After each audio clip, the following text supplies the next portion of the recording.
Fain would they put out the light of Allah with their mouths, but Allah disdaineth aught, save that He shall perfect His light, however much the disbelievers are averse. Well, Allah, some Muslims are the ones who are too ashamed of your words, that they are very busy putting pressure on YouTube to delete videos containing your light.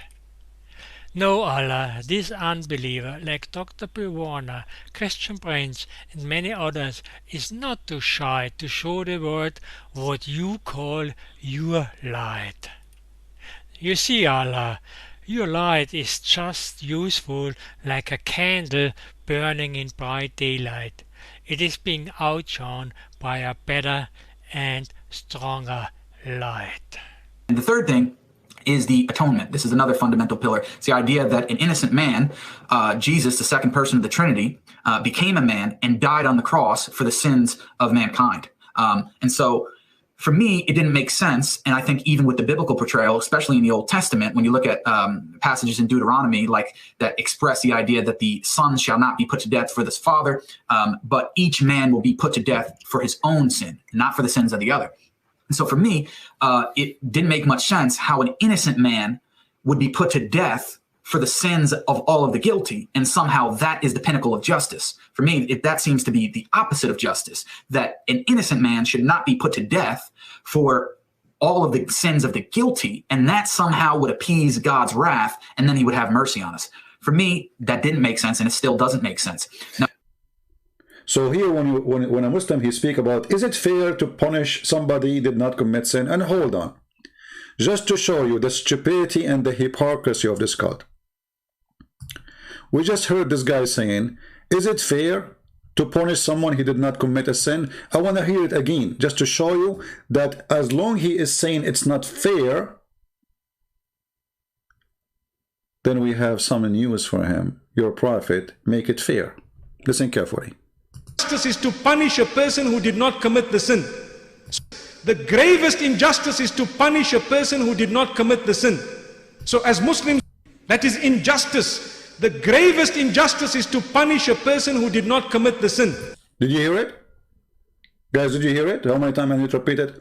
The greatest injustice is to punish a person who did not commit a sin. So what your prophet, he said, you idiot.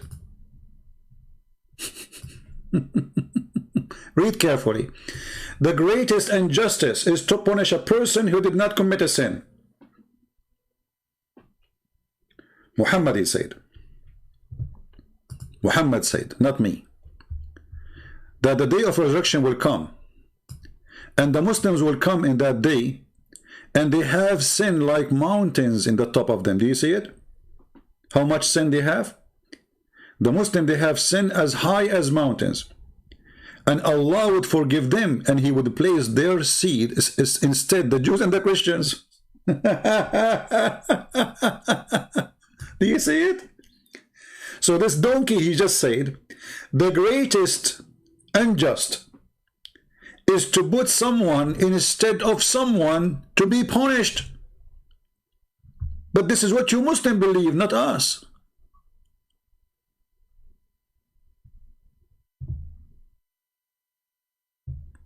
This is what Muhammad believed, not us. And now, as long he said, this is the greatest injustice, well, that's you prove to me that Allah is the devil. And you just admitted that Allah is the greatest in unjust. But, you know, those people, they speak to, you know, people who do not know. There's nobody there even to discuss with them. Okay, okay, well, hold on. You said is the greatest injustice is to punish somebody who did not commit sin. And for us, we agree. We agree. It's unjust to punish somebody who did not commit sin. Who said that killing Jesus was just? We don't. Who said that killing Jesus was right? We don't.